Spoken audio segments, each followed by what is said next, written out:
జన విజ్ఞాన వేదిక అనేక అంశాలతో పాటు ఈ దేశ అభివృద్ధి, ఈ రాష్ట్ర అభివృద్ధి, జిల్లా అభివృద్ధి మొదలైన అంశాల మీద కూడా దృష్టి పెడుతూ దానికి మనం ఏమైనా చేయగలమా, ప్రభుత్వాల మీద ఒత్తిడి తేగలమా, అలాగే ప్రజా ఉద్యమాల ద్వారా ఒత్తిడి తేగలమా అనే ఆలోచన కూడా చేస్తా ఉంటారు. ఆ క్రమంలోనే ఈరోజు బొబ్బిల్లో ఆంధ్రప్రదేశ్ అభివృద్ధి ఒక సమగ్ర పరిశీలన అనే దాని మీద ఈ సదస్సు మనం నిర్వహిస్తా ఉన్నాం. మొదటి అంశం మీ అందరి దృష్టికి తెచ్చేది ఆంధ్రప్రదేశ్ ఏర్పడటం. మీ అందరికి తెలుసు, బ్రిటిష్ వాళ్ళు పరిపాలించేటటువంటి కాలంలో మన ప్రాంతం అంతా కూడా మద్రాస్ ప్రెసిడెన్సీలో ఉండేది. అంటే మద్రాస్ రాష్ట్రంలో బ్రిటిష్ వాళ్ళ అధీనంలో ఉండేది. కోస్తా జిల్లాలు, రాయలసీమ జిల్లాలు అన్ని కూడా. తెలంగాణని నైజాం నవాబ్ పరిపాలించేవారు. తెలుగు భాష మాట్లాడే ప్రజలకి ఒక రాష్ట్రం ఉండాలి అనే ఉద్యమం జాతీయోద్యమ కాలంలోనే ప్రారంభమైంది. ఆంధ్రులకి ఒక రాష్ట్రం ఉండాలి, ప్రథమాంధ్ర మహాసభ అని చెప్పేసి బయ్యా నరసింహశర్మ ఆయన నాయకత్వంలో 1913లో బాపట్లలో జరిగింది. 1926లో ఆంధ్ర యూనివర్సిటీ ఏర్పడింది. అంటే ఆంధ్ర అనే పేరు అన్నమాట. మీ అందరికీ తెలుసు, ఆంధ్ర యూనివర్సిటీ మొన్నే 100 ఉత్సవాలు జరుపుకుంది. 1926, ఇది 2026. అంటే ఆంధ్రులకి ఒక ప్రత్యేక రాష్ట్రం ఉండాలి అనేది ఉద్దేశం. వాస్తవంగా జాతీయోద్యమ కాలంలో జాతీయ కాంగ్రెస్ కూడా దాన్ని అంగీకరించింది, మహాత్మా గాంధీ కూడా దాన్ని అంగీకరించారు. కానీ స్వాతంత్రం వచ్చాక ఇవన్నీ ఇప్పుడు మనం కలపలేమని చెప్పేసి ఈ డిమాండ్ పక్కన పెట్టేశారు. అప్పుడు ఆంధ్రులకి ఒక ప్రత్యేక రాష్ట్రం ఉండాలి అనే ఉద్యమాలు స్టార్ట్ అయింది. అందులో ప్రధానమైన అంశం మీకు తెలిసిందే, పొట్టి శ్రీరాములు. పొట్టి శ్రీరాములు 56 రోజుల పాటు ఆమరణ నిరాహార దీక్ష చేసి తన ప్రాణాలు అర్పించారు. అలాగే అనేక మంది కృషి చేశారు. ఆ కాలంలోనే పుత్తలపల్లి సుందరయ్య ఆ పుస్తకం రాశాడు, విశాలాంధ్రలో ప్రజారాజ్యం. ఆ పుస్తకం పేరు. విశాలాంధ్ర అనేది ఒకటి ఏర్పడాలి, ఆ రాజ్యం ఎలా ఉండాలి, అక్కడ అభివృద్ధి ఎలా జరగాలని ఒక పుస్తకం రాశాడు. మొత్తం మీద ఈ కృషి ఫలితంగా 1953 అక్టోబర్ 1న ఆంధ్ర రాష్ట్రం ఏర్పడింది. మనకు తెలుసు, కర్నూలు రాజధాని, హైకోర్టు గుంటూరులో పెట్టారు.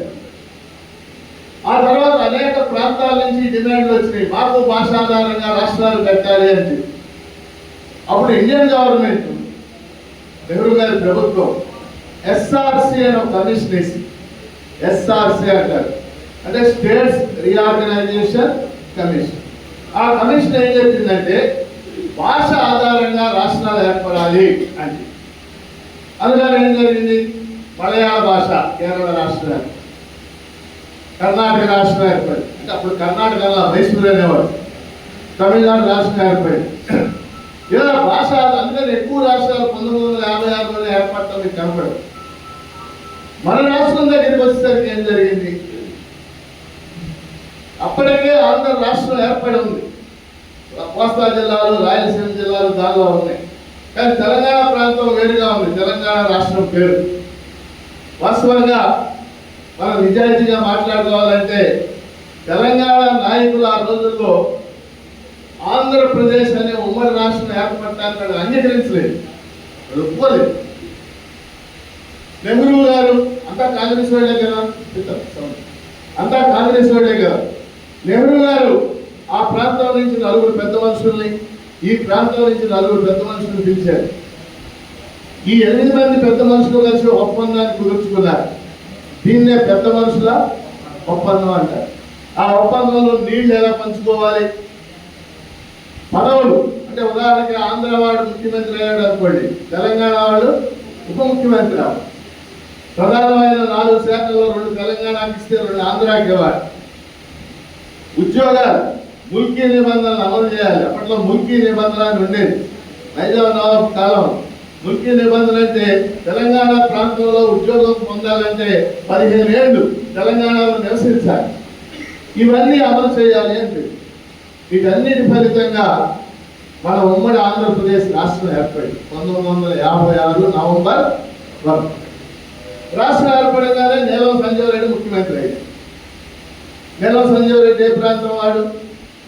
ఆంధ్రవాడు. రాయలసీమ అంటే ఆంధ్రవాడు లెక్క. అప్పుడు ఏం జరగాల? ఉప ముఖ్యమంత్రి ఎవరు అవ్వాలి? తెలంగాణ వాడు. ఉప ముఖ్యమంత్రి పదవి ఏర్పాటే చేయలేదు. కొన్ని మాటలు చెప్తున్నారు. అందుకని 1969 వచ్చేసరికి తెలంగాణలో ఉద్యమం స్టార్ట్ అయ్యింది. ప్రత్యేక తెలంగాణ మేము కలిసి ఉన్నాం, మాకు అన్యాయం జరుగుతుంది, ఉద్యోగాల్లో అన్యాయం జరుగుతుంది. ఎందుకు ఈ మాట చెప్తున్నానంటే తెలంగాణ ఉద్యమం 1969 నుంచి ప్రత్యేక తెలంగాణ 2014లో ఇడిపోయేదాకా ఒక నినాదం మీ అందరి దృష్టికి వచ్చి ఉంటుంది. నీళ్లు, నిధులు, నియామకాలు. విన్నారు ఈ పదం? నీళ్లు అంటే నదీ జలాలు ఎలా పంచుకోవాలి, కృష్ణా గోదావరి. నిధులు, తెలంగాణకి నిధులు ఎలా ఇస్తారు. నియామకాలు, ఉద్యోగాలు. అంటే అభివృద్ధితో ముడిపోయినటువంటి అంశాలు. దీని మీద 69లో తెలంగాణ ఉద్యమం జరిగింది, అందరికీ తెలుసు. ఆ సమయంలో ఇందిరాగాంధీ వీళ్ళంతా ప్రైమ్ మినిస్టర్గా, ఆవిడ ప్రైమ్ మినిస్టర్గా ఉంది. ఆవిడ అప్పుడు ఉన్నటువంటి ముఖ్యమంత్రి చేత రాజీనామా చేయించింది. ఆయన పేరు కాసు బ్రహ్మానంద రెడ్డి అని ఉండేవాడు. చేయించి నరసింహారావు గారిని ముఖ్యమంత్రి చేసి కొంతకాలం తర్వాత ముల్కీ నిబంధనలు చల్లేటట్టు తీర్పు ఇవ్వమని పివి నరసింహారావు ప్రభుత్వం, అప్పుడు ఆయన ముఖ్యమంత్రి, సుప్రీంకోర్టులో కేసు వేసి మీరు ఇలా వేస్తారా అని. ఇక్కడ అంటే మన ఆంధ్ర పార్టీలో 1972లో ఒక ఉద్యమం స్టార్ట్ అయింది. మీలో సీనియర్స్ తెలుసు, జై ఆంధ్ర. ఏమన్నారు? వాళ్ళు వెళ్ళిపోయేదని నేనే వెళ్ళిపోతాం. ఇక్కడ ఒక ఉద్యమం జరిగింది, పెద్ద ఉద్యమం. నేను అప్పుడు 6వ క్లాస్ 7వ క్లాస్ చదువుతున్నా. అసలు స్కూల్కి వెళ్ళి గుర్తే లేదు ఆ సంవత్సరం భక్తులు. అంటే ఇక్కడ కూడా ఒక ఉద్యమం జరిగింది. ఇవన్నీ చూశాక ఇందిరాగాంధీ పివి నరసింహారావు చేత రాజీనామా చేయించి రాష్ట్రపతి పాలన పెట్టింది.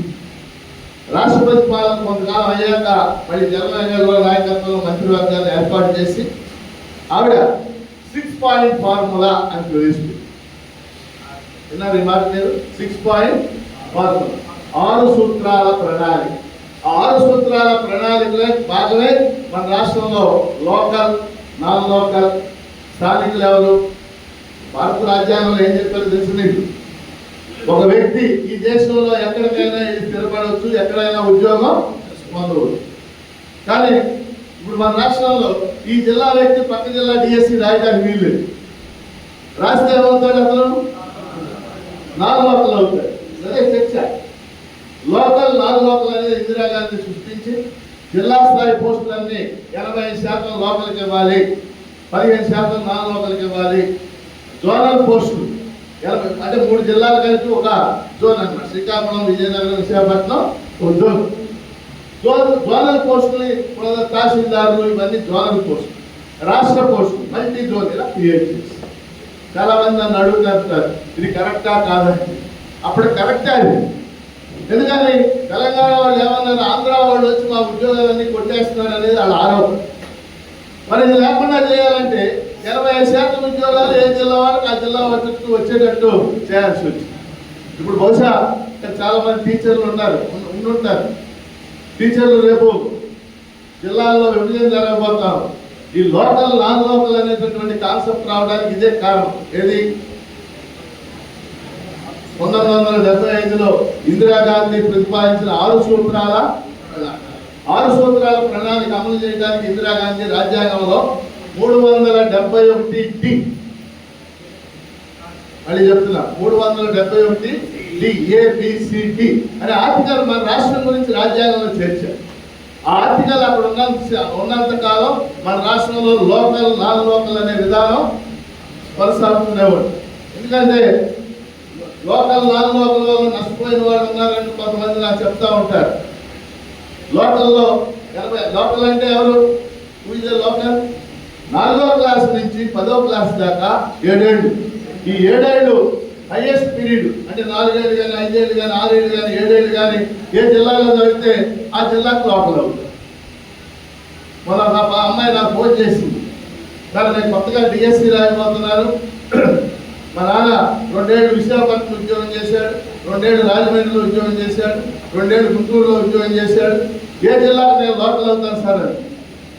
నేను ఆవిడకి చెప్పాను, నువ్వు అన్ని జిల్లాలకి 4 లోపల అవుతావు అని.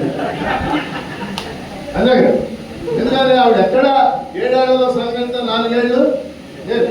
అంటే మన రాష్ట్రంలో ఎందుకు ఈ ప్రక్రియ అంతా వచ్చింది మనం అర్థం చేసుకోవాల్సింది. అందుకు చెప్తున్నా ఇదంతా. అంటే నీళ్లు అభివృద్ధి, నిధులు అభివృద్ధి, నియామకాలు అంటే ఉద్యోగాలు అభివృద్ధి, వీటన్నిటి మీద చర్చ జరిగింది. కాబట్టి ఇదంతా అదంతా జరిగినప్పటికి కూడా తర్వాత కె చంద్రశేఖరరావు తెలంగాణ రాష్ట్ర సమితిని స్థాపించడం, ఆ ఉద్యమం కొనసాగటం, రాజశేఖర రెడ్డి చనిపోయాక ఆ ఉద్యమానికి ఊపు రావటం, వాటన్నిటి ఫలితంగా రాష్ట్ర విభజన జరగటం. ఇప్పుడు నేను చెప్పిందంతా కూడా గతం. అంటే మన దృష్టిలో ఉండాలి ఎందుకు రాష్ట్ర విభజన జరిగింది. మనం కూడా అప్పుడు ఉద్యమం చేసాం రాష్ట్రం విడిపోయే ముందు. ఏమిటది? సమైక్యాలు. మన ఉద్యమంలో భావోద్వేగం లేదు, వాళ్ళ ఉద్యమంలో భావోద్వేగం ఉంది. మనం అర్థం చేసుకోవాల్సిందే. చాలా మంది మనందరం కూడా ఉద్యమం చేశాం. నేను కూడా ఆమరణ నిరాహార దీక్ష చేసి 5 రోజుల తర్వాత అరెస్ట్ చేశాను. అంటే వాళ్ళు ఒక అణచివేత ఫీల్ అయ్యారు. మాకు నీళ్లు సరిగ్గా ఇవ్వడం లేదు ఆంధ్ర వాళ్ళు, మాకు నిధులు సరిగ్గా ఇవ్వడం లేదు, మా నియామకాల్లో వాళ్ళు అన్యాయం చేస్తున్నారు. దీన్ని ఒప్పించడంలో వాళ్ళు సక్సెస్ అయ్యారు. నేను ఒకసారి కాకతీయ యూనివర్సిటీలో సెమినార్కి వెళ్ళాను. ఉమ్మడి రాష్ట్రం ప్రొఫెసర్ మధుసూదన్ రెడ్డి అని ఉస్మానియా యూనివర్సిటీ నుంచి వచ్చాడు ఆయన. అప్పుడు రాష్ట్రం కలిసి ఉంది. ఆయన సెమినార్లో మాట్లాడుతూ ఆయన ఏమన్నాడు తెలుసా? చివరికి సినిమా వాళ్ళకు కూడా తెలంగాణ వాళ్ళ లోపు అయిపోయాం.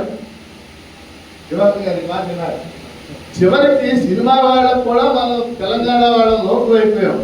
సినిమాల్లో హీరోలకేమో ఆంధ్ర భాష, పిల్లలకేమో తెలంగాణ భాష. మీకు అర్థమైందా పాయింట్? అంటే అక్కడ ఏమిటి ఒక కల్చరల్ ఆస్పెక్ట్ తీసుకొచ్చాడు. కల్చరల్ గా కూడా మనం అప్రెషన్ గురవుతున్నాం అనే పాయింట్ ముందుకు తీసుకొచ్చాడు.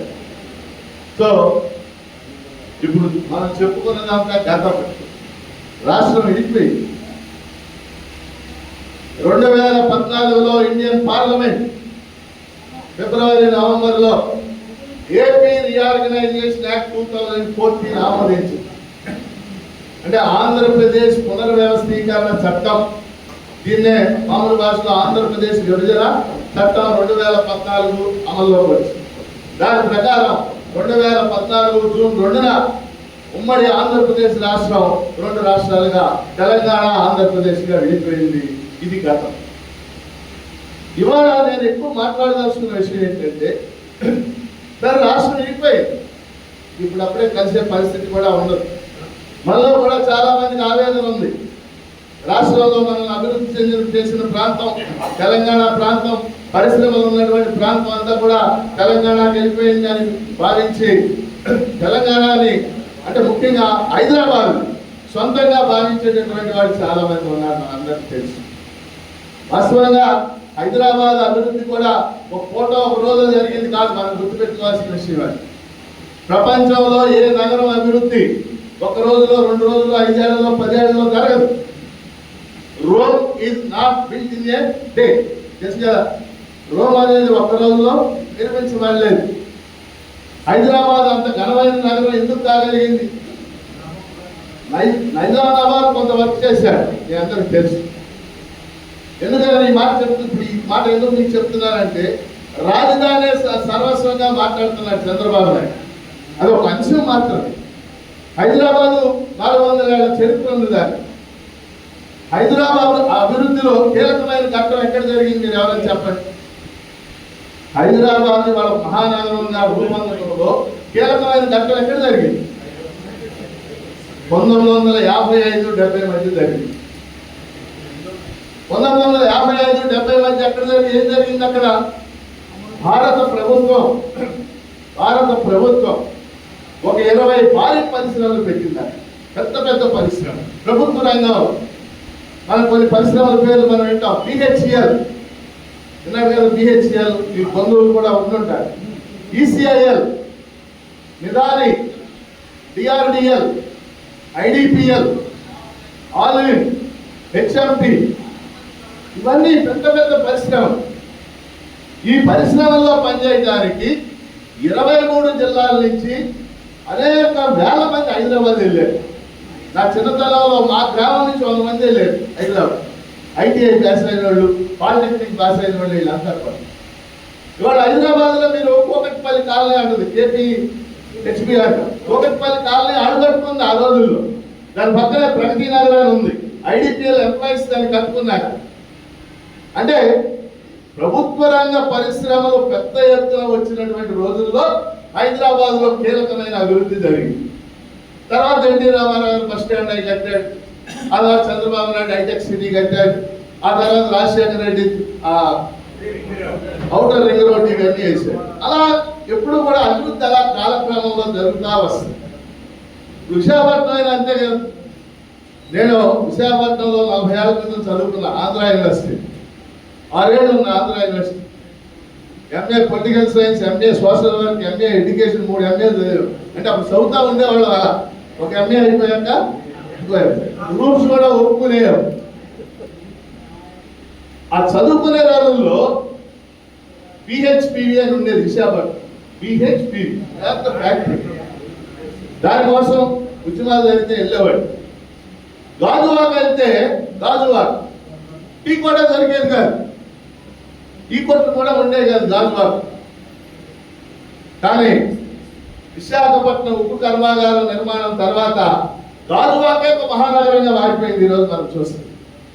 ఈరోజు ఆంధ్రప్రదేశ్లో 670 మండలాలు ఉన్నాయి. ఈ 670 మండలాల్లో తలసరి ఆదాయం అంటాం, పర్ క్యాపిటా ఇన్కమ్ హైయెస్ట్ ఉన్న మండలం గాజువాక మాత్రమే. ఎందుకని గాజువాకలో హైయెస్ట్ పర్ క్యాపిటల్ ఇన్కమ్ ఉంది?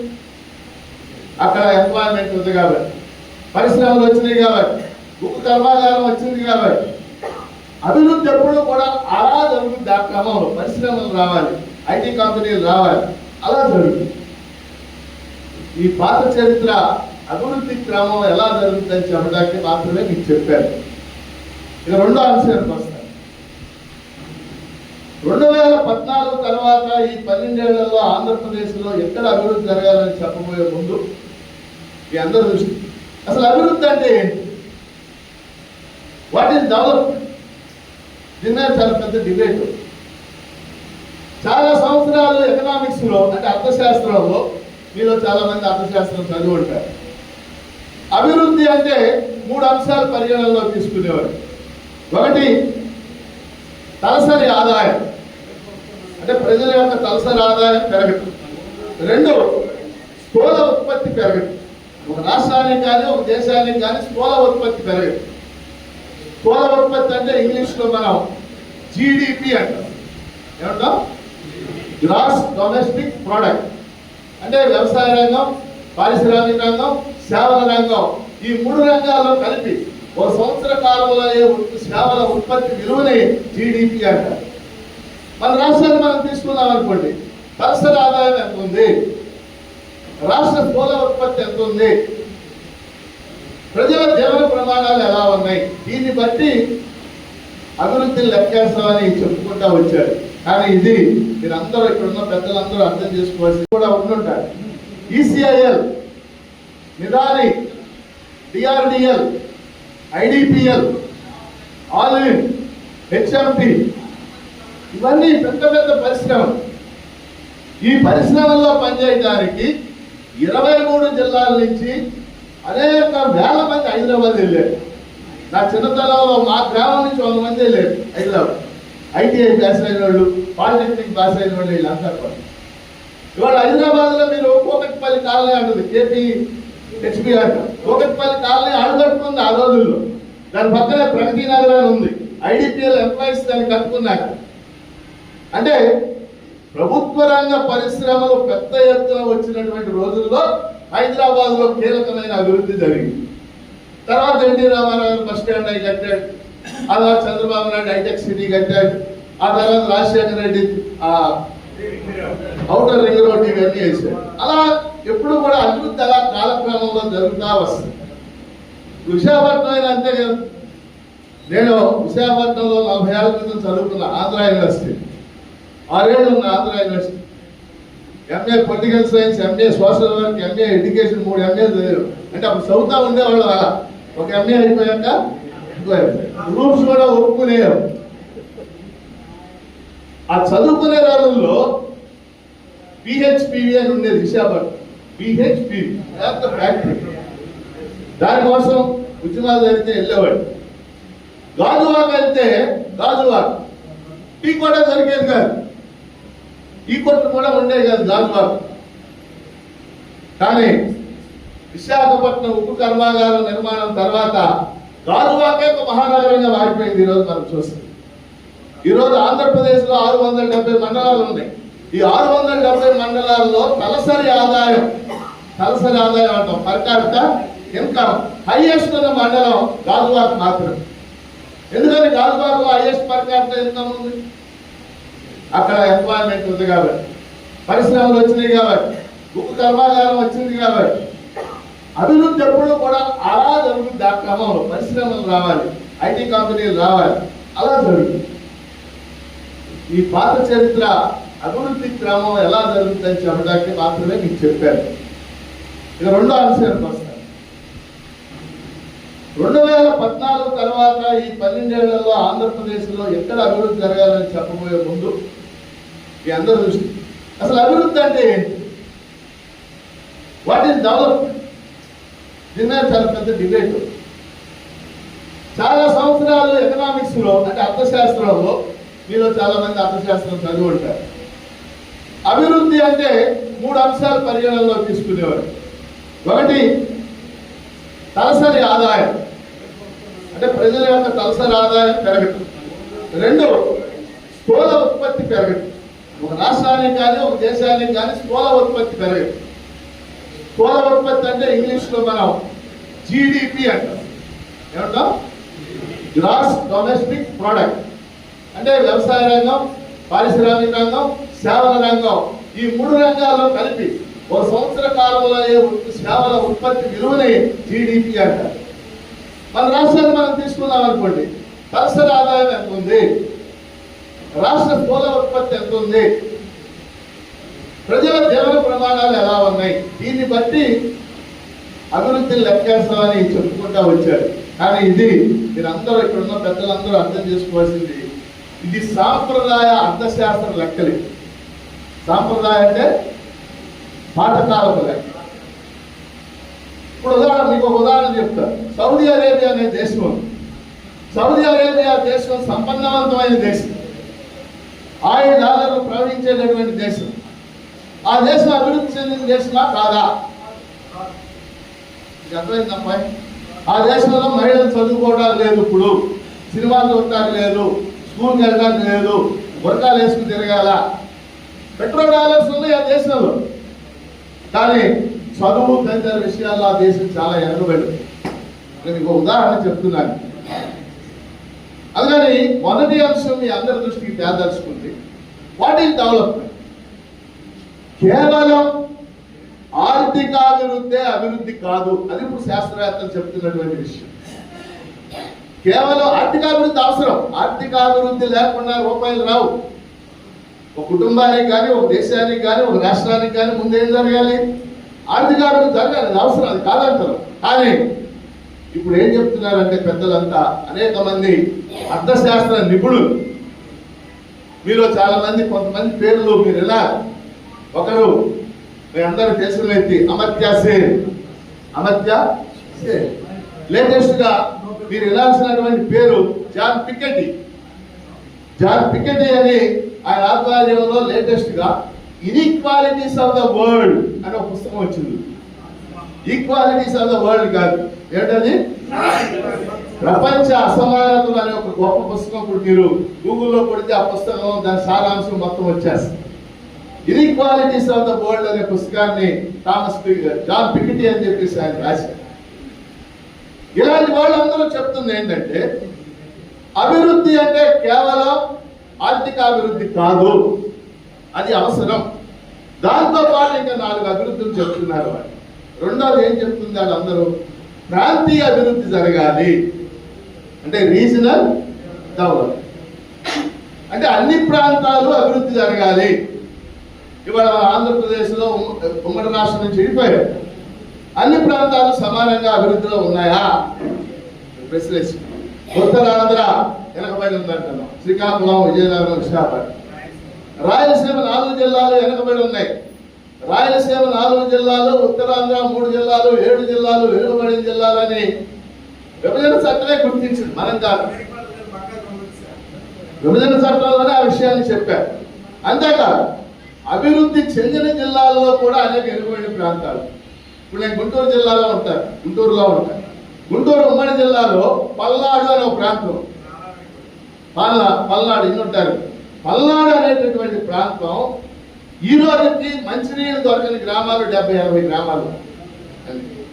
ఇప్పుడు కృష్ణా జిల్లా, విజయవాడ చాలా అభివృద్ధి చెందిందని మనం చెప్పుకుంటాం, మీ అందరికీ తెలుసు. కృష్ణా జిల్లాకి కరెక్ట్ గా 50 కిలోమీటర్ల దూరం మీకు కావాల్సిన వెళ్ళి చూడండి. కృష్ణా జిల్లా విజయవాడకి కరెక్ట్ గా 53 కిలోమీటర్లు. ఏకొండూరు అనే మండలం, ఆ మండల జనాభా 55,000. ఈ 55,000 మండల జనాభాలో 25,000 మంది ట్రైబల్స్, అంటే గిరిజనులు. ఆ ఏకొండూరు మండలంలో 3,000 మంది కిడ్నీ జబ్బులు వచ్చి ఇప్పటికి 500 మంది చచ్చిపోయారు. ఇప్పటికీ ఎక్కడిది, విజయవాడకి 53 కిలోమీటర్ల దూరం. ఇక్కడ ఉదాహరణలో చచ్చిపోతున్నారు, ఇది పార్ట్. కానీ ఏకొండూరు, నేను వాళ్ళ ఇళ్ళకి వెళ్ళాను, ఒక ఇంటికి వెళ్ళాను, ఒక ఆవిడ వాళ్ళ మనవడితో నుంచున్నాను. ఆ కిడ్నీ జబ్బు వచ్చి ఆవిడ కొడుకు చచ్చిపోయాడు, ఆవిడ కోడలు చచ్చిపోయాడు, ఆవిడ భర్త చచ్చిపోయాడు, ముగ్గురు చనిపోయాడు. ఆవిడ మనవడు మాత్రమే మిగిలి ఉన్నారు. కాబట్టి మనం అభివృద్ధి చెందిన ప్రాంతాల్లో కూడా అనేక వెనుకబడిన ప్రాంతాలు ఉంటాయి అనేది మనం గుర్తించాల్సినటువంటి విషయం.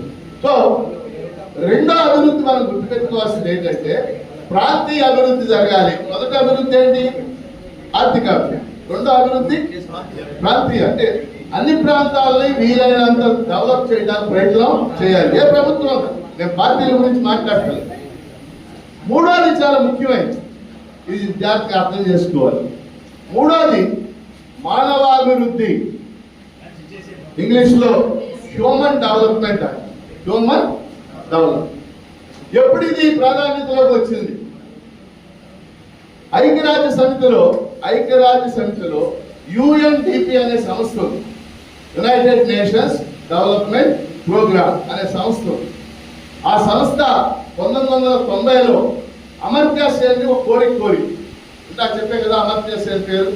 అమర్త్య సేన్ అంటే మీ అందరికీ తెలుసు, నోబెల్ బహుమతి గ్రహీత, economics, one of the great minds of India. ఆయన ఉన్నారు, ఇంకా కలకత్తాలో నివసిస్తున్నారు. ఐక్యరాజ్య సమితి ఆయన ఏం కోరిందంటే, మీరు మానవాభివృద్ధి నివేదికని ప్రతి సంవత్సరం మాకు తయారు చేసి ఇవ్వాలి అని కోరి.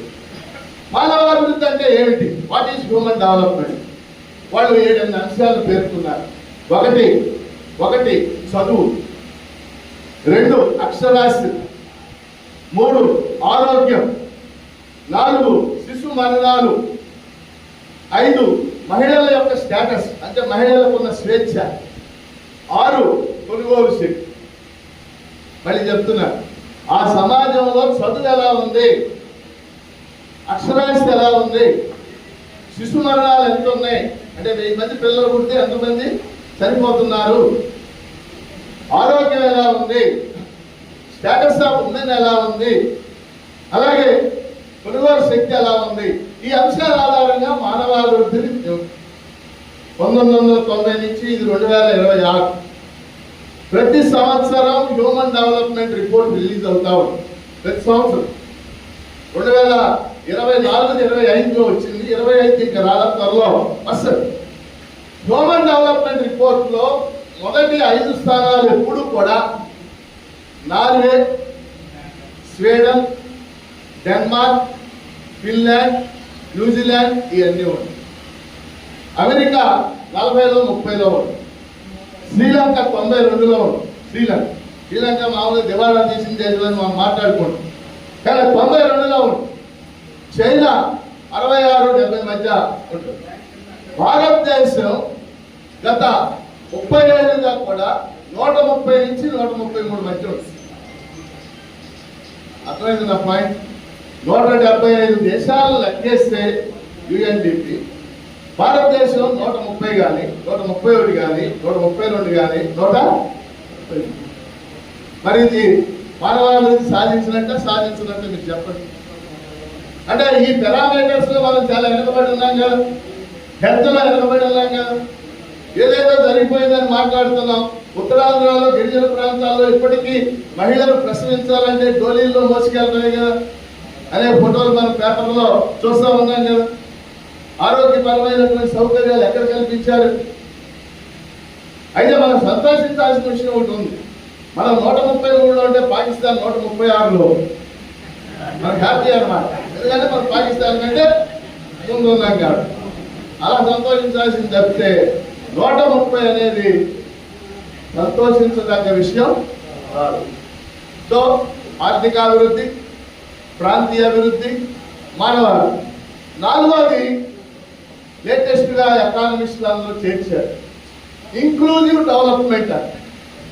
ఇంక్లూజివ్ అంటే సమ్మిళిత అభివృద్ధి. అంటే ఏంటి? సమాజంలో ఆర్థికంగా సామాజికంగా మనుషులందరూ ఒకటిగా లేరు. కులాలుగా విడిపోయి ఉన్నారు, వృద్ధులుగా విడిపోయి ఉన్నారు. ఉదాహరణకి మన ఆంధ్రప్రదేశ్ మీరు తీసుకోండి, 5,40,00,000 మంది మనుషులు ఉన్నాం. 5,40,00,000. ఈ 5,40,00,000 మంది మనుషుల్లో సుమారు 50% బీసీ, 50%, 17% ఎస్సీ, 6% ఎస్టీ, 9% మైనారిటీ. బీసీలు ప్లస్ ఎస్సీలు ప్లస్ ఎస్టీలు ప్లస్ మైనారిటీలు ఇది కూడా 80%. కమ్మ 4%, రెడ్లు 6%, కాపు 8%, క్షత్రియులు 1%, బ్రాహ్మణులు 1%, వైశ్యులు 1%. అంటే సుమారుగా రేపు జనాభా లెక్కలు కులం ఆధారంగా జరుగుతుంది. వాటిల్లో కూడా సుమారు ఈ అంకెలు ఉంటాయి. మీరు వచ్చాక కావాలంటే చూడండి. అంటే ఈ అంకెలు ఎందుకు చెప్తున్నానంటే బీసీలు, ఎస్సీలు, ఎస్టీలు వీళ్ళలో కొంతమంది చదువుకుని ఉద్యోగాలు చేస్తా అభివృద్ధి చెందిన వాళ్ళు ఉండొచ్చు, ఉన్నారు. కానీ వీళ్ళల్లో ఎక్కువ మంది ఇప్పటికీ వ్యవసాయ కూలీలుగా, అసంఘటిత కార్మికులుగా, పేదవాళ్ళుగా కొనసాగుతున్న సంగతి మన అందరికీ తెలుసు. ఇక్కడ సమ్మిళిత అభివృద్ధి అంటే ఏంటంటే, ఇంక్లూజివ్ డెవలప్మెంట్ అంటే ఎస్సీలు, ఎస్టీలు, బీసీలు, మైనార్టీలు వీళ్ళందరి యొక్క అభివృద్ధి జరగాలి. ఇది ఇంక్లూజివ్ డెవలప్మెంట్.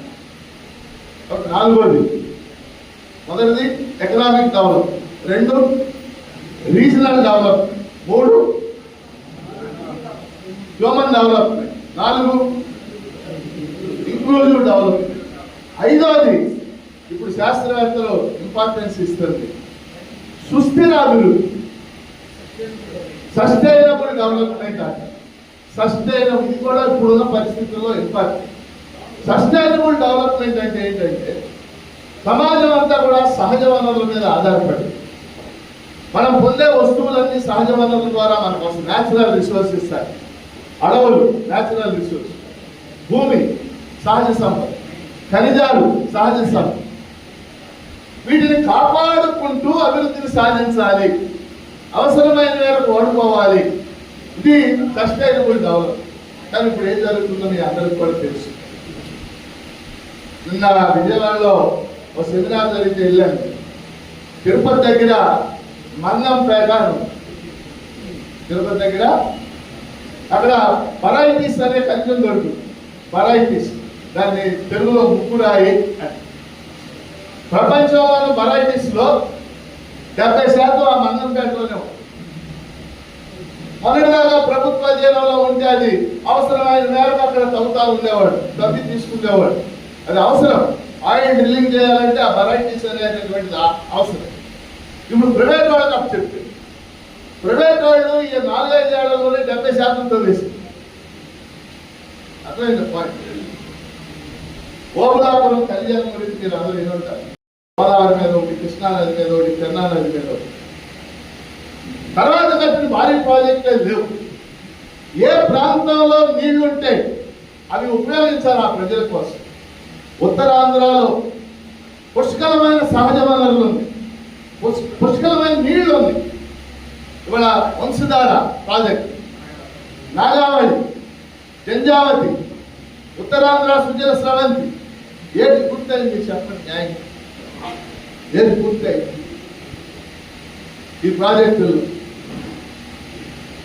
అలాగే రాయలసీమలో హంద్రీ నీవా, గాలేరు నగరి ఇలాంటి ప్రాజెక్టు.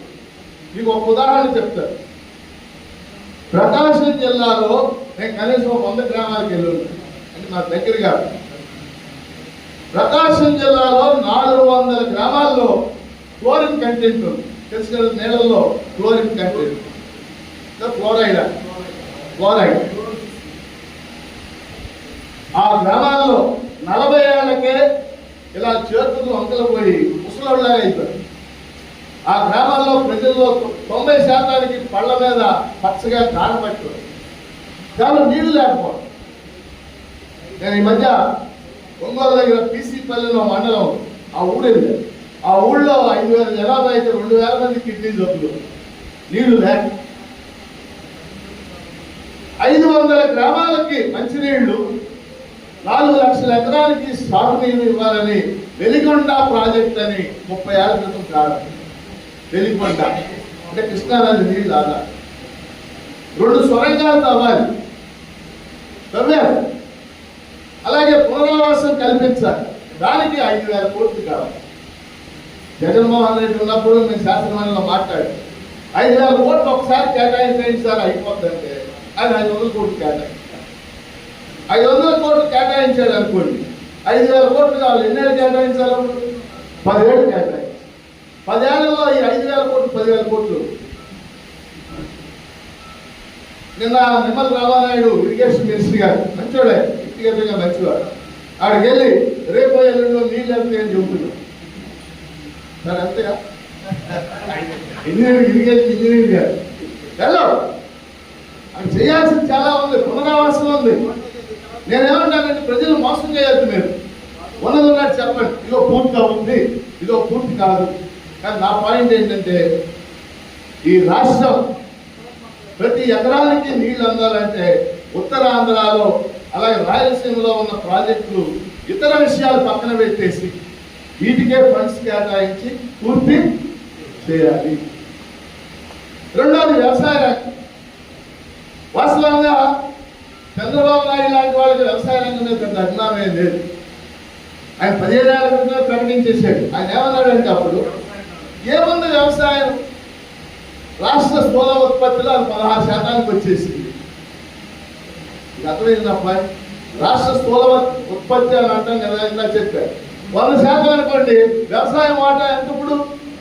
16%. వాస్తవం 16%. మన ఆంధ్రాలో కూడా 54% సర్వీస్ సెక్టర్ వచ్చేసి. సర్వీస్ సెక్టర్ అంటే ఇన్ఫర్మేషన్ టెక్నాలజీ, బ్యాంకులు, ఇన్సూరెన్స్, ఇది సర్వీస్ సెక్టర్. కానీ మనం కానీ చంద్రబాబు నాయుడు కానీ గుర్తించాల్సిన విషయం ఏంటంటే, రాష్ట్ర ఆర్థిక వ్యవస్థలో వ్యవసాయం వాటా 16% వచ్చిన మాట వాస్తవం.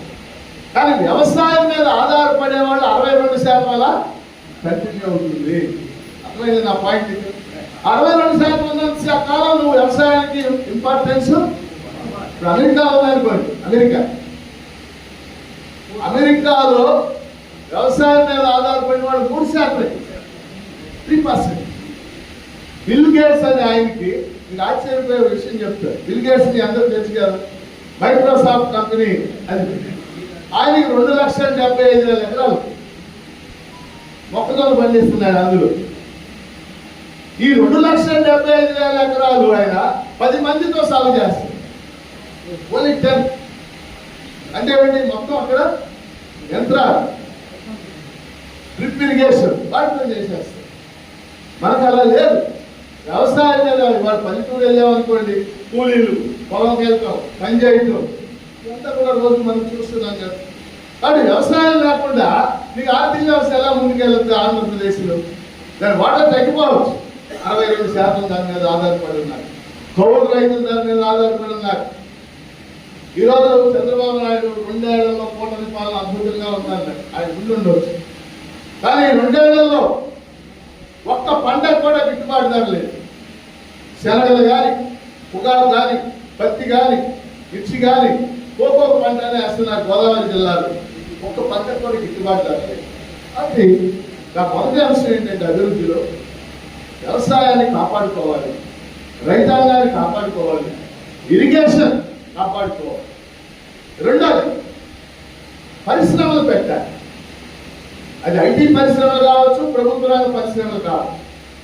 ఇవాళ ఆంధ్రప్రదేశ్లో ఒక విశాఖపట్నం నగరంలో మినహాయిస్తే ఎక్కడా కూడా 1000 మంది కార్మికులు పనిచేసే పరిశ్రమ ఒకటి కూడా లేదు. మనం ఆ రోజుల్లో ఏమనుకున్నామంటే రాష్ట్రం వెళ్ళిపోయినప్పుడు ప్రత్యేక హోదా వస్తుంది. మీకు గుర్తున్న ప్రత్యేక హోదా అనే మాట మర్చిపోయారు. గుర్తుంది, మన్మోహన్ సింగ్ రాష్ట్రం వెళ్ళిపోయేటప్పుడు ఆయన ప్రైమ్ మినిస్టర్ 5 ఏళ్ల ప్రత్యేక హోదా ఇస్తాం ఆంధ్రప్రదేశ్కి, పరిశ్రమలు అభివృద్ధి చేసుకోవచ్చారు, బిల్లు ప్రవేశపెట్టారు. వెంకయ్యనాయుడు అప్పుడు రాజ్యసభలో ప్రతిపక్ష నాయకుడు, ఆయన లేచి ఇది అన్యాయం, 5 ఏళ్ళు కాదు 10 ఏళ్ళు ఇవ్వాలి.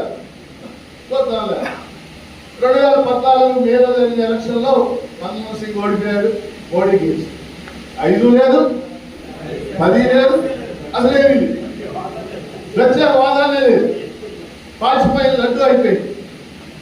ప్రత్యేక హోదా ఉంటే ఏం జరిగేదంటే అనేక మంది రాయితీల కోసం ఆంధ్రప్రదేశ్లో పరిశ్రమలు పెట్టడానికి వచ్చేవాడు. ముఖ్యంగా విజయనగరం లాంటి జిల్లాలో, అనంతపురం లాంటి జిల్లాలో, ప్రకాశంలో తొలకొండ అనే ఊరు, ప్రకాశం జిల్లా 30,000 ఎకరాల ప్రభుత్వ భూములు అక్కడ ఖాళీ. అలాంటి కూడా అనేక పరిశ్రమలు పెట్టారు. ఇవాళ పరిశ్రమలు రాకుండా ఆంధ్రప్రదేశ్ అభివృద్ధి చెందదు, పరిశ్రమలు రాకుండా రాజధాని అభివృద్ధి చెందదు. ఇవాళ రాజధాని అమరావతి అని చెప్తున్నారు, ఆయన ఎంత చేసినా ముందుకెళ్తారు. బిల్డింగ్ లేకుండా రావచ్చు, బిల్డింగ్లు కొన్ని వస్తాయి. కానీ చంద్రబాబు నాయుడు ఊహించిన విధంగా లక్షలాది మంది ప్రజలు అక్కడ రావాలని ఆయన కోరిక. అర్థమైంది? హైదరాబాద్ వెళ్ళినట్టు లక్షలాది మంది ప్రజలు అక్కడ రావాలంటే ఏం జరగాలి? అక్కడ ఉద్యోగాల కల్పన జరగాలి, పరిశ్రమలు రావాలి, దాంట్లో ఐటీ పరిశ్రమలు రావాలి. పరిశ్రమలు మన రాష్ట్రంలో మనకు నా దగ్గరికి అనేక మంది పిల్లలు వస్తారు, బీటెక్ అయిపోయిన వాళ్ళు, ఉద్యోగం రాలా. ఇంకా ఎలా ఏం చేయబోతున్నావు అంటే హైదరాబాద్ వెళ్తున్నాను సార్, అమీర్పేట వెళ్తున్నాను, మైత్రివనం వెళ్తున్నాను. అర్థమైంది? 3 మాటలు మీకు. హైదరాబాద్ అమీర్పేటలో మైత్రివనంలో ఏమున్నాయి? 200 కంప్యూటర్ కోచింగ్ ఇచ్చే సెంటర్లో. ఇప్పుడు అక్కడ పోతున్నాడు, కానీ నేను విజయవాడ వెళ్తానని ఆవిడ చెప్తున్నాను. ఇంకా వాతావరణం రాలేదు, వాతావరణం రాలేదు. అక్కడికి వచ్చి స్థిరపడిన వాడు ఒకటి కూడా లేదు. ఇప్పుడు రాజధాని ఎక్కడ ఉండాలి ఏమిటి ఆ ప్రశ్నకి నేను ఎంతలా అక్కడే ఉండనేమండి. అది సెంటర్ ఆఫ్ ద స్టేట్ అవ్వు. రైతులు భూములు ఇచ్చారు, వాళ్ళకి న్యాయం జరగాలి. రాజధాని మన వ్యతిరేకం కాదు, కానీ అది జరిగేటటువంటి అభివృద్ధి క్రమం. వాస్తవంగా మీకు ఒక విషయం చెప్తారా, రాజధానిలో లేటెస్ట్గా 18 విద్యా సంస్థలకి చంద్రబాబు నాయుడు ప్రభుత్వం 844 ఎకరాలు ఇచ్చింది. 18 విద్యా సంస్థలు అంటే బిడ్స్ పిల్లని, అందులో ఒకటి కూడా ప్రభుత్వ విద్యా సంస్థలు, ఒకటి. All private universities, all private colleges. ఇది మంచికి దారి. ప్రైవేట్ విద్యా సంస్థలు ఏం చేస్తాయి? వ్యాపారం చేస్తాయి. ఆల్రెడీ అక్కడ ఉన్నాయి, బిట్ అని ఉంది. ఎవడు అక్కడ చేరాలన్నా 4 ఏళ్ళకి 3.5 లక్షలు, 4 ఇంటూ 3.5 కట్టించేది అక్కడ చేరాలి. ఆఖరికి అక్కడ భూములు ఇచ్చిన రైతుల పిల్లలకు కూడా రాయితీలు లేవా. కాబట్టి పరిశ్రమలు రావడానికి ముఖ్యంగా విజయనగరం లాంటి జిల్లాల్లో, శ్రీకాకుళం లాంటి జిల్లాల్లో పెద్ద ఎత్తున కృషి జరగాల్సినటువంటి అవసరం ఉంది. అందుకని వ్యవసాయం, నీటిపారుదల, పరిశ్రమలు, ఎడ్యుకేషన్, హెల్త్, మన రాష్ట్రంలో విద్య, ఆరోగ్యం చూసాం. బహుశా భారతదేశంలో ఏ రాష్ట్రంలో కూడా విద్యా ఆరోగ్య రంగాలు ఈ స్థాయిలో కార్పొరేటైజేషన్ కాదు. నిన్న నేను అమెరికా గురించి ఒక ఆర్టికల్ చదివాను. అమెరికాలో మిడిల్ స్కూల్స్ అంటారు. మిడిల్ స్కూల్ అంటే 8, 9, 10, 11 ఉంటాయి. 8, 9, 10, 11 4 క్లాసులు. అమెరికా మొత్తం 1,37,000 స్కూల్స్ ఉన్నాయి. అలాంటి 1,37,000. అందులో 12,000 ప్రైవేట్ స్కూల్స్, మిగతా అన్ని గవర్నమెంట్ స్కూల్స్. గవర్నమెంట్ స్కూల్స్ అండి, ఫీజు కట్టాల్సిన అవసరం ఏం లేదా. అమెరికా లాంటి పెట్టుబడిదారీ దేశంలో అలా ఉంటే మనం ఆల్రెడీ 50% ప్రైవేటీకరణ చేసాం. ఇతర విద్య కానీ, డిగ్రీ విద్య కానీ, యూనివర్సిటీ విద్య కానీ, స్కూల్ విద్య కానీ అన్ని. ఇది మంచిగా దారి చేస్తుందా? అందుకని మనం చివరిగా 2-3 అంశాలు చెప్పి ముగిస్తారు. ఇవాళ ఆ జన విజ్ఞాన వేదిక లక్ష్యం ఏంటంటే ఆంధ్రప్రదేశ్ అభివృద్ధి ఒక సమగ్రంగా జరగాలి. ఈ సమగ్రంగా జరిగడం అంటే నేను ముందు చెప్పిన 5 రకాల అభివృద్ధితో కూడి జరగాలి. దాంతోపాటు ఎన్నికైనటువంటి ప్రభుత్వాలు కేవలం పేదలకి ఉచితాలు ఇవ్వడమే కాకుండా సంక్షేమ పథకాలు వేరు, ఉచితాలు వేరు. అర్థమైంది? 2 మాటలు తేడా. సంక్షేమ పథకాలు ఎప్పటి నుంచో మనం సంక్షేమ పథకాలు వేటికి మనం వ్యతిరేకంగా పేదవాళ్ళకి ఇచ్చేటటువంటి వాటి మీదే దృష్టి పెట్టకుండా ఏవైతే ఉత్పత్తి రంగాలు ఉన్నాయో వ్యవసాయం, పరిశ్రమలు, నీటిపారుదల వీటన్నిటి మీద దృష్టి పెట్టినప్పుడు మాత్రమే అభివృద్ధి చెందడానికి అవకాశం. ముఖ్యంగా ఉత్తరాంధ్రలో అడవులు ఉన్నాయి, నదులు ఉన్నాయి, సహజ వనరులు ఉన్నాయి, ఖనిజ సంపద ఉంది. శ్రీకాకుళం కానీ, విజయనగరం కానీ, విశాఖపట్నం కానీ వీటికి అనుగుణంగా ఇక్కడ ఏమి అభివృద్ధి జరిగింది? ఎవరున్న అధికారం? ఇందాక మేము కారులో మాట్లాడుకుంటా వచ్చాం. విజయనగరం జిల్లాలో ఒక ప్రత్యేకమైన దృష్టితో రాజకీయ నాయకులు, ఇంతకు ముందు ఉన్నవాళ్ళు కానీ ఇప్పుడు ఉన్నవాళ్ళు కానీ ఏమైనా చేశారా? ఒక ప్రత్యేకమైన ఫోకస్తో ఇదిగో ఇరిగేషన్ ప్రాజెక్ట్ మనం పూర్తి చేద్దామనే దృష్టిలో చేశారా? మనకి నెగటివ్ ఆన్సర్సే రావడం కనపడతా ఉంది. ఇవన్నీ పోగా విశాఖ ఉక్కు కర్మాగారం పోరాటాలు చేసి సాధించుకున్నాం. మీ అందరికీ తెలుసు, విశాఖ ఉక్కు ఆంధ్రుల హక్కు. 32 మంది ఆ ఉద్యమం జరిగేటప్పుడు కాల్పుల్లో చచ్చిపోయారు. వాళ్ళలో ఎక్కువ మంది స్టూడెంట్స్. వాళ్ళ త్యాగం, వాళ్ళ ప్రాణ త్యాగం. రెండోది 64 గ్రామాలకు చెందినటువంటి రైతులు, 64 గ్రామాలు, 26,000 ఎకరాలు విశాఖ ఉక్కు కర్మాగారానికి ఇచ్చారు. ఎంత త్యాగం అది! ఆ రోజున ఎకరానికి వాళ్ళకి ఇచ్చింది కేవలం 20,000 రూపాయలు. నష్టపరిహారం ఇస్తారు కదా, 20,000. విశాఖ ఉక్కు కర్మాగారం రూపుదిద్దుకున్నాక ఆ ప్రాంత స్వరూపం మారిపోయింది. మనం చెప్పుకోరు గాజువాక కానీ విశాఖ నగరంగా కొన్ని వేల మంది ఉద్యోగులు అందులో పనిచేస్తున్నారు. దాని మీద ఆధారపడి అనేక మెస్సులు అవి ఇవి వచ్చి 2-3 లక్షల మంది ఉక్కు కర్మాగారంతో పరోక్షంగా ఉపాధి పొందారు. అలాంటి ఉక్కు కర్మాగారం ఈరోజు నష్టాలు వస్తున్నాయి అనే పేరుతో. నష్టాలు ఎందుకు వస్తుంది? నువ్వే కారణం కదా. నువ్వంటే మోడీయో ఆడో ఇడో అంటారు. ప్రభుత్వాలు కారణం. ఎందుకని ఏ ఉక్కు కర్మాగారానికైనా సరే క్యాప్టివ్ మైన్స్ అని, క్యాప్టివ్ సొంత ఉక్కు గనులు ఉండాలి. జంషెడ్పూర్లో టిస్కాన్ ఉంది, ఎందరూ తెలుసు. టాటా ఐరన్ అండ్ స్టీల్ వాళ్ళ సొంత ఉక్కు గనులు ఉన్నాయి. ఓ ప్రైవేట్ కంపెనీకి ఉన్నప్పుడు ఒక గవర్నమెంట్ కంపెనీకి నువ్వు సొంత ఉక్కు గనులు ఇవ్వకపోతే, సొంత ఉక్కు గనులు ఉంటే ఉక్కు కర్మాగారానికి అసలు నష్టాలు వచ్చే ప్రసక్తే లేదు. అయినా నష్టాలు ఆ ఫ్యాక్టరీ విలువ ఇవాళ విశాఖపట్నం ఉక్కు కర్మాగారం కానీ అది ఉన్నటువంటి భూములు విలువ 5 నుంచి 6 లక్షల 5-6 లక్షల కోట్లు విలువ చేస్తారు. దాంతో పోలిస్తే నష్టం ఏం పాటేది? మీరు గుర్తుపెట్టుకోండి, ఆ ఉక్కు కర్మాగారం మీద ప్రస్తుతం అదానీ కన్ను ఉంది, జిందాల్ కన్ను ఉంది.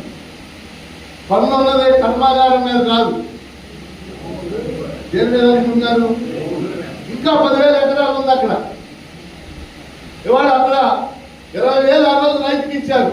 ఇవాళ కోట్లు చేస్తుంది అక్కడ ఎకరం. వాళ్ళ పన్నంతా కూడా భూముల మీద ఉంది. ఇండస్ట్రీస్ పెడతామనేవాడు ప్రతి భూముల మీద. ఇప్పుడు చంద్రబాబు నాయుడు పొద్దుగూరులు ఆయన మాట్లాడి ఆయన కొన్ని ఇష్టమైన విషయాలు ఉన్నాయి. సింగపూర్ వెళ్ళి రావడం, భాగస్వామి సదస్సులను నిర్వహించడం, దానికి చాలా కంపెనీలు వచ్చినాయి వాళ్ళ దగ్గర నుంచి. మరి కిందసారి పోతే ఏ మాటలేదు, మీకు కావాలంటే ఆ పేపర్ కటింగ్లు అన్ని పెట్టాలి. కిందసారి ఏం చెప్పాడు, విశాఖపట్నంలో రెండో మూడో భాగస్వామి సదస్సులు పెట్టి 12 లక్షల కోట్ల పెట్టుబడులు ఆంధ్రాకు ఉరుకులేసుకుంటా వస్తాయి. ఊరు కూడా వాళ్ళందరికీ ఒకటే కావాల్సింది పరిశ్రమ పెట్టడం కాదు, ఏం కావాలా, భూమి కావాలి, భూమి. ఇప్పుడు మళ్ళీ అదే పాట పాడు. రేపు నెక్స్ట్ మంత్ ఎప్పుడో విశాఖపట్నంలో భాగస్వామి సదస్సు. ఇప్పుడు డేటా సెంటర్ అంటే డేటా సెంటర్ మళ్ళీ వాళ్ళందరూ మిడిల్ క్లాస్ నిజంగానే చంద్రబాబు నాయుడు కష్టపడి డేటా సెంటర్ తెస్తే వాళ్ళ ఉద్యోగాలు వస్తుంటే వ్యతిరేకిస్తున్నారు. పెద్దానికి వ్యతిరేకం అంటే డేటా సెంటర్ వాళ్ళు వచ్చేది కేవలం 400-500 ఉద్యోగాలు మాత్రం. అది కూడా డేటా సెంటర్ స్వయంగా వచ్చేది కాదు, అది అదాని ఆధ్వర్యంలో నిర్మించబోయే డేటా సెంటర్. దానికి విపరీతమైన కరెంటు, విపరీతమైన నీళ్లు వాడాలి. నిన్న ఈనాడు పేపర్లో చైనా గురించి ఒక వార్త వచ్చింది, మీరు చదవండి. డేటా సెంటర్ భూమి మీద పెట్టడం భరించలేక చైనా వాళ్ళు సముద్రంలో పెడుతున్నారు డేటా సెంటర్. నిన్న వచ్చింది పేపర్. అందుకని మనం పరిశ్రమలకు వ్యతిరేకం కాదు, కానీ ఆ పేరుతో క్రోనీ క్యాపిటలిజం అమలు జరపడానికి మనం వ్యతిరేకం. ఇవాళ మీరు అందరూ కూడా ఒక పదాన్ని తెలుసుకోవాలి, క్రోనీ క్యాపిటలిజం అని. క్రోనీ క్యాపిటలిజం చాలా పేరు నా దృష్టిలో. క్యాపిటలిజం అంటే పెట్టుబడిదారులు పెట్టుబడులు పెట్టి పరిశ్రమలు పెట్టి అందులో లాభాలు పొందడం, అది తప్పేం కాదు, అందులో దోపిడీ ఉంటుంది, వేరే విషయం. క్రోనీ క్యాపిటలిజం అంటే పెట్టుబడులు ఉండవు, ఏముండవు, ఏమీ లేకుండానే రాజకీయ అధికారంలో ఉన్న వాళ్ళు తమ అనుచరులకి భూములు, ఖనిజాలు ఇవన్నీ పంచడం. అది రాజశేఖర రెడ్డి పెంచాడు, తర్వాత ఆయన పెంచాడు, ఈయన భూములు ఇచ్చేస్తారు, 1000 ఎకరాలు సెంట్ పేరుతో ఇచ్చేస్తారు, పరిశ్రమల పేరుతో ఇచ్చేస్తారు. కానీ అక్కడేం పరిశ్రమలో ఉండవు. నేను స్వయంగా ఒకసారి కాకినాడ సెన్స్కి వెళ్ళాను. అప్పుడు నేను శాసనమండలి సభ్యులుగా ఉన్న హౌస్ కమిటీ అని వేస్తాను. ఆ కమిటీలో నేను మెంబర్. కాకినాడలో ఒక ఐటీ సెల్ పెట్టడానికి ఒక ఆయన 150 ఎకరాలు ఇచ్చి, ఐటీ అంటే ఇన్ఫర్మేషన్. ఆ 150 ఎకరాలు ఎవరు? చిన్న రైతులు, ఎకరం 2 ఎకరాలు 3 ఎకరాలు పోగైతే 150 ఎకరాలు. అక్కడికి వెళ్ళి చూసాం, చర్చ ఏమీ లేదు అక్కడ. ఆయన ఏం చేశాడంటే 50 ఎకరాలేమో ఫ్లాట్లు వేసి అమ్మేసింది, వాస్తవం. మిగిలిన 100 ఎకరాలు బ్యాంకులో తాకట్టు పెట్టి ఉంది. మన తెలుగులో కొన్ని సినిమాలు అంతే వస్తూ ఉంటాయి, సొమ్ము ఒకటిది సోము ఒకటిది అంటే. ఏమన్నా అర్థం ఉన్నాను. ఇలాంటి ఎక్కువ పరిశ్రమ.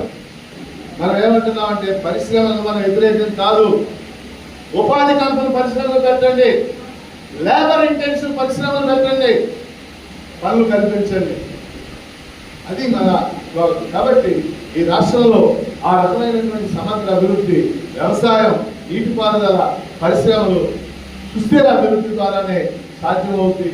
జన విజ్ఞాన వేదిక దీనికి సంబంధించి రాష్ట్ర వ్యాప్తంగా అనేక చోట్ల సదస్సులు నిర్వహిస్తూ మన తరఫున, ప్రజల తరఫున ఈ డిమాండ్ పెంచుతూ ముందుకు తీసుకెళ్ళడానికి ప్రయత్నం చేస్తున్నారని మీ అందరికీ తెలియజేస్తూ, మరి అందరూ కూడా ఈరోజు వచ్చినందుకు జన విజ్ఞాన వేదిక తరఫున ధన్యవాదాలు తెలియజేస్తూ, ఈ ప్రాంతంలో మీరు ఈ బొబ్బిలి, రాజా, లేకపోతే గరివిడి, ఈ ప్రాంతాలన్నింటిలో కూడా మీరు జన విజ్ఞాన విజయనగరం అభివృద్ధికి మీ వంతు సహకారాన్ని అందించాలని కోరుకుంటూ సార్.